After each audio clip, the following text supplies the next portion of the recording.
हाय सांग मैंने आज आमर होती पखाड़ सांग को देखु आलू भजा सहित आंब ता सहित कलरा आलू भजा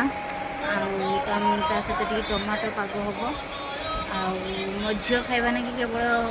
टमाटो आ रसुण दला करी पखाड़ सहित टी टमाटो सहित टी चटपटा ना खाइबाटा पूरा जमबनी खाइबाटा तो पूरा आज पखाड़ सहित जमब आपण मैंने एमती देसी खाइबा को पसंद करेंगे नीति कि ना मत कमेंट करके कहब आमर तो देसी लोक ओडिया लोक देसी पखाड़ सहित आलू भजा कलरा भजा चटपटा जिनस टी तो रही निश्चित